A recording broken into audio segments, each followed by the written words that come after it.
가스펠 프로젝트 신약 세 번째 주제 십자가와 부활로 우리가 계속해서 예수님의 마지막 일주일을 살펴보고 있습니다. 오늘 세 번째 날 구원자 예수님이 최후의 만찬을 베푸시다라는 주제가 되겠습니다.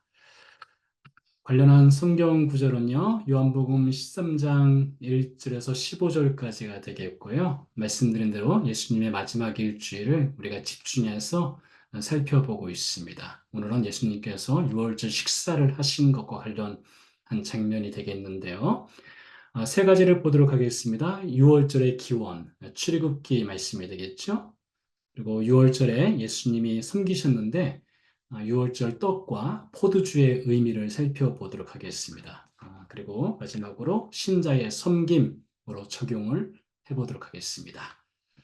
먼저 요한복음 13장 말씀 1절부터 15절까지를 공동체 성경 읽기로 좋은 목소리로 들어보도록 하겠습니다. 13장. 유월절 전에 예수께서 자기가 세상을 떠나 아버지께로 돌아가실 때가 이른 줄 아시고 세상에 있는 자기 사람들을 사랑하시되 끝까지 사랑하시니라. 마귀가 벌써 시몬의 아들 가룟 유다의 마음에 예수를 팔려는 생각을 넣었다. 저녁 먹는 중 예수는 아버지께서 모든 것을 자기 손에 맡기신 것과 또 자기가 하나님께로부터 오셨다가 하나님께로 돌아가실 것을 아시고 저녁 잡수시던 자리에서 일어나 겉옷을 벗고 수건을 가져다가 허리에 두르시고 이에 게야의 물을 떠서 제자들의 발을 씻으시고 그 두르신 수건으로 닦기를 시작하여 시몬 베드로에게 이르시니 베드로가 이르되 주여 주께서 내 발을 씻으시나이까? 내가 하는 것을 네가 지금은 알지 못하나 이후에는 알리라. 내 발을 절대로 씻지 못하시리이다. 내가 너를 씻어주지 아니하면 네가 나와 상관이 없느니라. 주여 내 발뿐 아니라 손과 머리도 씻어 주옵소서. 이미 목욕한 자는 발밖에 씻을 필요가 없느니라. 온 몸이 깨끗하니라. 너희가 깨끗하나 다는 아니니라. 이는 자기를 팔자간 두고인지 아시니라. 그러므로 다는 깨끗하지 아니하다 하시니라. 그들의 발을 씻으신 후에 옷을 입으시고 다시 앉아 그들에게 이르시되 내가 너희에게 행한 것을 너희가 아느냐? 너희가 나를 선생이라 또는 주라 하니 너희 말이 옳도다. 내가 그러하다. 내가 주와 또는 선생이 되어 너희 발을 씻었으니 너희도 서로 발을 씻어주는 것이 옳으니라. 내가 너희에게 행한 것 같이 너희도 행하게 하려 하여 본을 보였노라. 네, 15절까지 말씀을 같이 읽어보았고요. 먼저 예수님께서 유월절 식사를 하시게 된 배경이 되는 유월절의 기원에 대해서 살펴보도록 하겠습니다. 유월절의 기원은 출애굽기 12장에서 우리가 찾을 수가 있겠습니다. 말씀을 읽어보면요, 출애굽기 12장 1절에서 3절이 되겠는데요. 여호와께서 애굽 땅에서 모세와 아론에게 일러 말씀하시되 이 달을 너희에게 달의 시작 곧 해의 첫 달이 되게 하고 라고 되어 있습니다. 여기서 말하는 이 달이라고 하는 것은요, 이 달은 아비벌 혹은 니산월이 되겠습니다. 아비벌, 니산월. 그러니까 유대력으로는 니산 혹은 아비벌이라고 부르는 것이래요. 그 아비벌을 해의 시작이 되는 달로 정하라 라고 말씀하셨죠. 너희는 이스라엘 온 회중에게 말하여 이르라. 이달 열흘에 너희 각자가 어린 양을 취할지니 각 가족대로 그 식구를 위하여 어린 양을 취하라 라고 하였습니다. 새해 첫 달 열흘째 되는 날 어린 양을 취하라 라는 말씀을 하셨고, 이어서 보면 너희 어린 양은 흠없고 일련된 수컷으로 하되 양이나 염소 중에서 취하고, 양도 될 수 있고 또 염소도 될 수 있어요.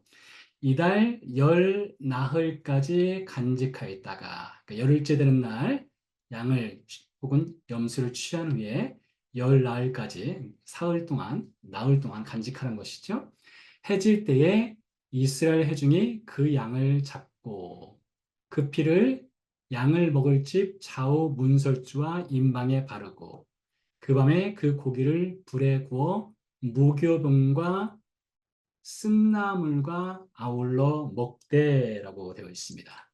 무교봉과 쓴나물과 양고기를 먹어라.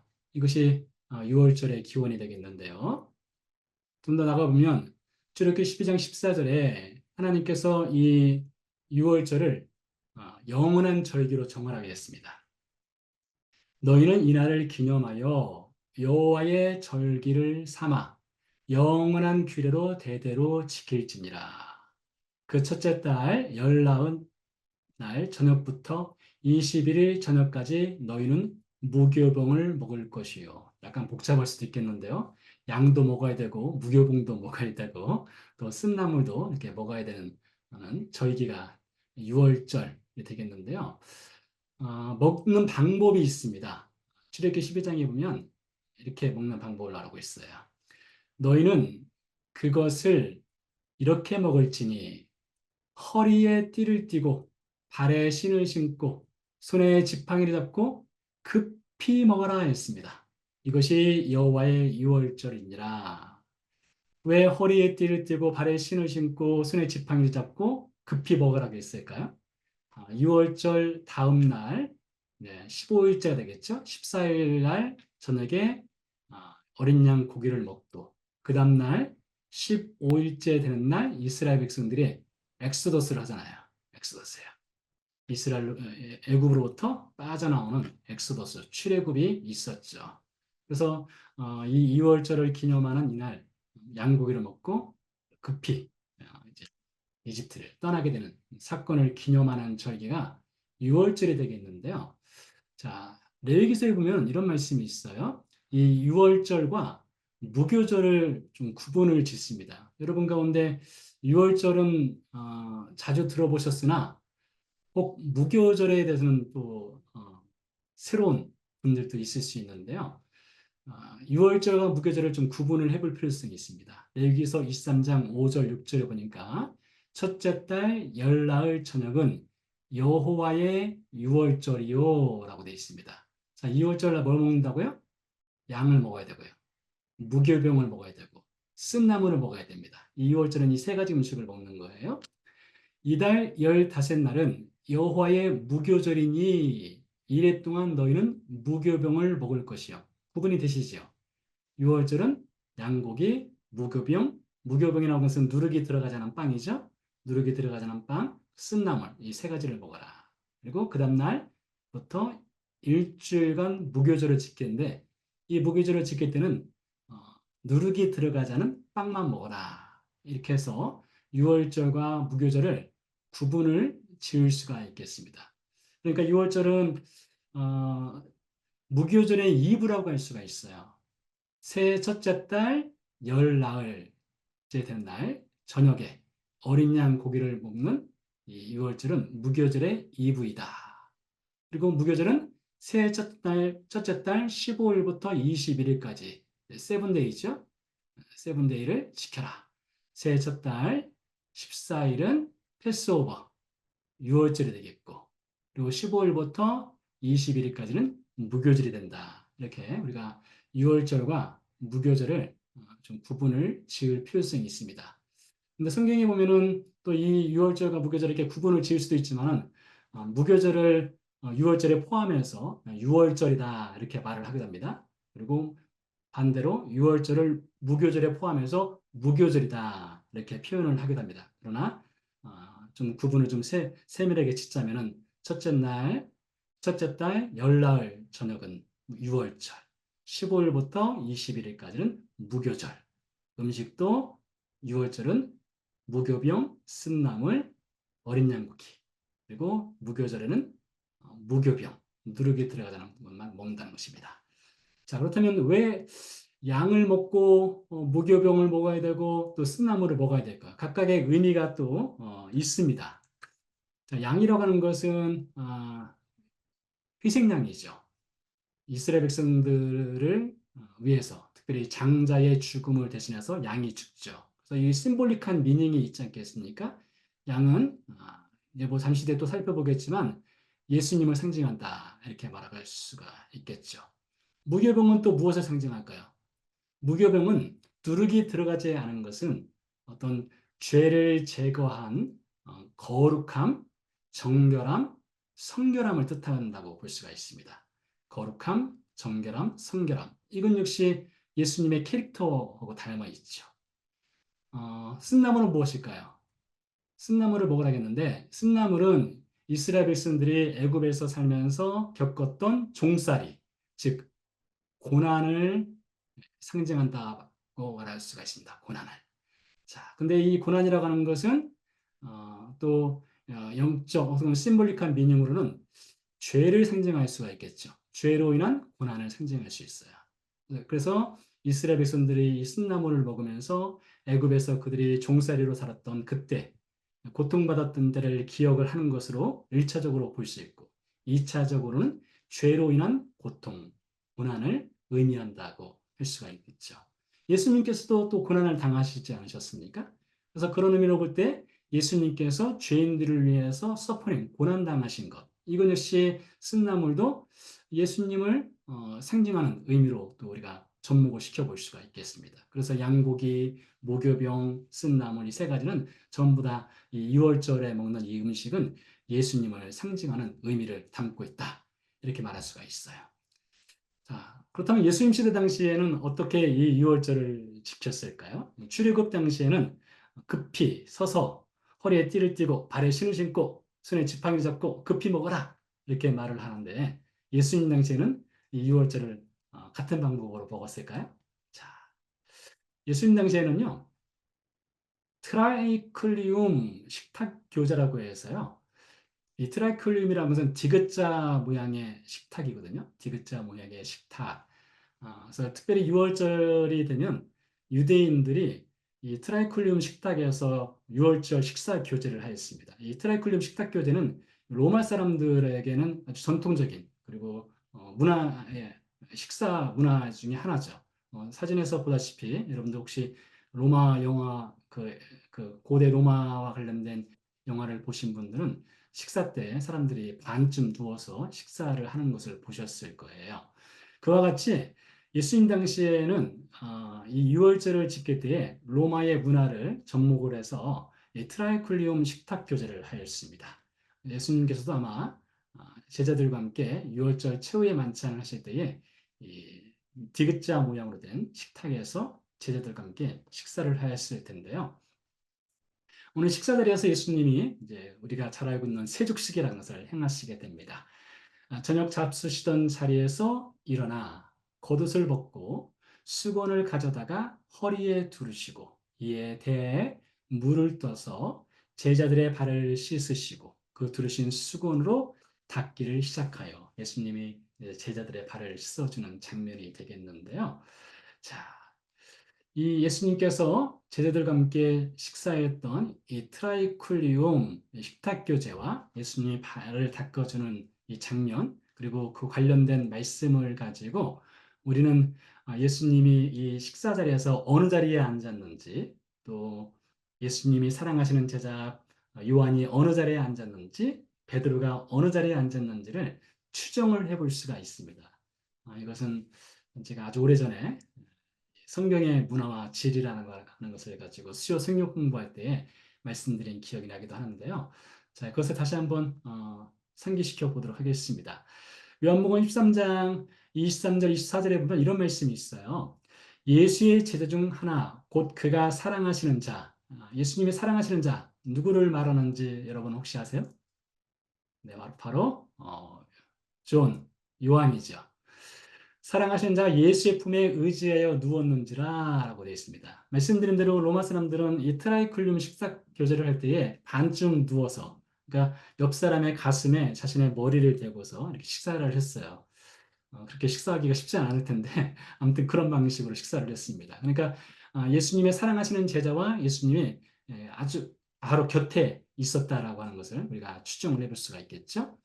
그리고 시몬 베드로가 머리짓을 하여 말하되 말씀하신 자가 누구인지 말하라. 이 장면은 예수님께서 이제 자신을 팔자 가룟 유다에 대해서 말씀하시는 장면인데 제자들은 누가 예수님 팔자인지 아직 몰라요. 그래서 서로 묻는 것이죠. 내가 파는 자 나는 아니죠. 나는 아니죠. 이렇게 묻는 상황인데 시몬 베드로가 이제 머리짓을 하였어요. 누구한테 머리짓을 했을까요?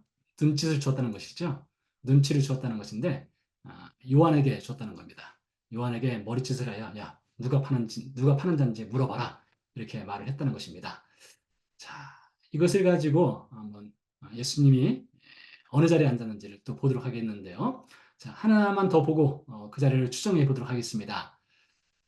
예수님이 가룟 유다에게 이렇게 하셨어요. 내가 떡 한 조각을 적셔다 주는 자가 그니라. 자, 그니라 이 맛은 예수님을 팔자라 이것이죠. 하시고 곧 한 조각을 적셔서 가룟 시몬의 아들 유다에게 주시니라고 되어 있습니다. 예수님께서 시몬의 아들 유다에게 떡 조각을 주었어요. 그렇다는 것은 유다 역시 예수님과 가까운 자리에 앉았다라고 하는 것을 우리가 추정을 해볼 수가 있습니다.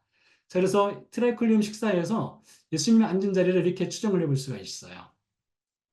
말씀드린 대로 디귿자 모양의 식탁 교제가 되겠는데요. 이 트라이클리움 식사에서는 그날의 식사 교제에서 가장 중요한 인물은 디귿자 중에 한쪽, 왼편이든 오른편이든 한쪽에 두 번째 자리에 앉습니다. 바로 이 자리예요. 이 자리가 VIP 자리예요. VIP 자리. VIP 자리. 그리고 VIP 넘버 2. 넘버 2는 왼편에 앉습니다. 왼편에요. 오른편이네. 오른편에. 오른편 앉아요. 그 VIP 넘버 1에 오른편 앉으니까 요한이 오른편 앉은 거예요. 어떻게 알 수 있느냐고요? 그가 예수의 품에 의지하여 누웠다라고 돼 있잖아요. 그러니까 요한이 예수님 오른편에서 누워서 예수님 가슴에 자신의 머리를 대고 식사를 하고 있는 겁니다. 자, 그리고 가룟 유다는 예수님 바로 곁에 있었던 것 같아요. 왜 그런가 하면 예수님께서 식사할 때에 떡 조각을 찍어서 가룟 유다에게 바로 전달해 준 거 보니까요. 예수님이 설마 일어서 가지고 이쪽 끝자리에 앉아 있는 가룟 유다를 찾아가서 떡을 주지 않았을 것 같습니다. 그래서 이 가룟 유다가 이 세 번째 자리에 바로 예수님 곁에 앉아 있게 되는데 이 자리도 매우 중요한 자리입니다. 그러니까 그 자리에 상석과 하석이 있는데 상석 넘버 1은 두 번째 자리, 그리고 넘버 2는 오른편, 넘버 3는 왼편에 앉는 겁니다. 그러니까 가룟 유다가 이 제자들 가운데 위치가 상당히 중요한 자리를 차지하고 있는 사람이었다라고 하는 것을 추정을 해볼 수 있죠. 베드로는 어디 앉았느냐? 시몬 베드로가 머리짓을 했다고 되어 있습니다. 그러니까 요한을 가리켜서 무엇인가 눈치를 줬다는 것인데요. 만약에 베드로가 베드로가 여기 앉았다면 요한에게 눈치를 주기가 상당히 어려웠을 것입니다. 서로 바라볼 수 없으니까요. 이쪽에 앉았다면 혹시 가능할지도 모르겠습니다. 아마 서로 마주보고 있는 자리에 앉았을 때에 눈짓으로 야 누가 파는지 물어봐 이렇게 말하기가 쉬웠겠죠. 그래서 아마 베드로는 이 끝자리에 앉지 않았을까 싶습니다. 자, 그런데 제가 이 트라이클리움 식사 교제를 말씀드리는 이유는 이 베드로의 위치를 좀 말씀드리려고 하는 겁니다. 베드로가 앉은 이 13번째 자리, 예수님과 12제자니까 13번째 자리가 되겠죠. 이 자리는요, 이 로마 전통 이 식사 교제인 이 트라이클리움 식사에서는 이 끝자리는 그날 이 손님으로 초대받은 사람들 가운데 가장 낮은 사람입니다. 그러니까 상석과 하석이 있다면 가장 낮은 자리에 앉아야 되는 사람은 이 끝자리에 여기 앉게 돼 있어요. 여러분 우리가 흔히 알기로는 베드로가 예수님의 수제자, 그 제자들 중에는 리더 중에 리더 아니겠습니까? 근데 어찌된 일인지 그날은 베드로가 끝자리에 앉아 있게 된 것이죠. 화장실 갔다 왔더니 자리를 뺏겼다든가 아니면 식사 시간에 늦었다든가 아무튼 베드로는 이 끝자리에 앉게 된 겁니다. 그런 중에 예수님께서 일어나셨어요. 일어나셔서 겉옷을 벗고 수건을 가져다 허리에 두르시고 대야에 물을 떠서 제자들의 발을 하나하나 닦아주기 시작했다는 것이죠. 그 중에는 가룟 유다도 있어요. 가룟 유다도 예수님께서 발을 닦아주었습니다. 배신자였지만 그의 발을 예수님이 닦아주셨어요. 그리고 마지막에 갔을 때 바로 베드로의 발을 예수님이 닦아주려 했을 때 베드로가 처음에 그것을 거절하게 되죠. 어쩌면 베드로는 그날 이 끝자리에 앉았기 때문에 그날 예수님과 다른 제자들을 베드로가 이 로마 문화, 식사 문화에서는 베드로가 섬겨야 되는, 서브를 해야 되는 입장에 있는 그 자리에 앉아 있었을 거예요. 근데 베드로가 섬긴 것이 아니라 가장 그 나라의 VIP인 예수님이 하나하나를 섬기다가 베드로까지 예수님이 섬겨주신 것이죠. 자, 그렇다면 예수님께서 이 식사 자리에서 이렇게 제자들의 발을 닦아주는 일을 행하시게 되는데 그 미닝, 의미가 있지 않겠습니까? 예수님이 발을 닦아주는 것의 의미는 무엇일까요? 자, 몇 가지로 정리해 볼 수가 있습니다. 유월절 어린 양이신 예수님의 섬김. 자, 첫 번째 의미입니다. 예수님이 이 유월절 식사를 하고 발을 닦아준 의미 첫 번째는 마가복음 10장 45절입니다. 이것이 바로 예수님이 세상에 오신 목적이죠. 인자가 온 것은 섬김을 받으려 함이 아니라 도리어 섬기려 하고 자기의 목숨을 많은 사람의 대속물로 주려 함이니라. 예수님이 랜섬, 리뎀션을 위해서 예수님이 세상에 오셨다는 거예요. 예수님이 단순히 제자들의 발을 닦아준 것이 아니라 이 유월절 식사를 통해서 예수님이 섬기는 자, 그 섬김은 대속의 죽음을 통한 섬김, 이것을 이 유월절 식사를 통해서 먼저 보여주신다는 겁니다. 두 번째, 예수님의 섬김의 의미는 내가 주와 또는 선생이 되어 너희 발을 씻었으니 예수님 발 씻어주셨잖아요. 너희도 서로 발을 씻어주는 것이 옳으니라 예수님이 모델이 되어주셨어요. 내가 너희를 이렇게 섬겼으니 너희도 서로 발을 씻어라. 내가 너희에게 행한 것 같이 너희도 행하게 하려 하여 본을 보였노라 하였습니다. 그럼 도대체 예수님이 발을 씻어주고 내가 너희에게 본을 보였으니 너희도 서로 발을 씻어줘라 이렇게 말했는데 서로 발을 씻는다는 의미가 무엇이냐? 세 번째로 넘어가면 그 의미를 알 수가 있어요.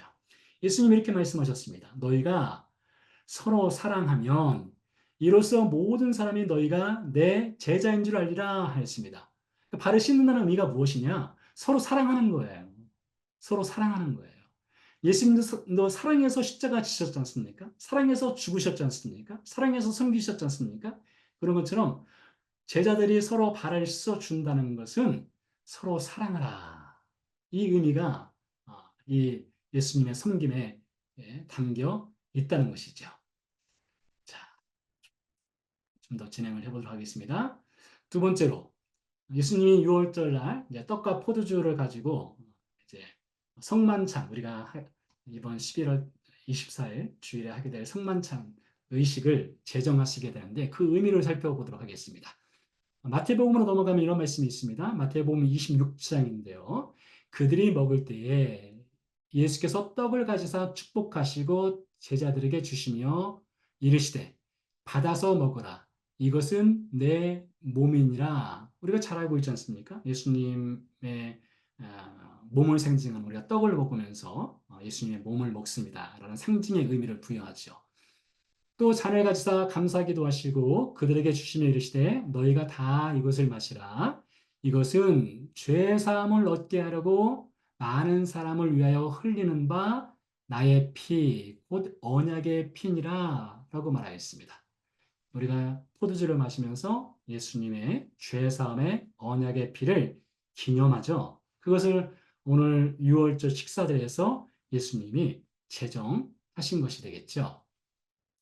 자, 그래서 6월절 날에 기원인 출애굽기 12장에서는 6월절 양의 고기를 먹고 양의 피를 문 현관에 바름으로써 엑소더스, 출애굽을 하였고 한 집안의 장자가 구원을 받게 되는데 이것을 예수님으로 적용시켜 보면 떡은 마태복음 26장에서 말하는 대로 떡은 예수님의 몸을 상징하고 포도주는 예수님의 피를 상징하는 의미를 갖고 있는 것이다. 이렇게 볼 수 있습니다.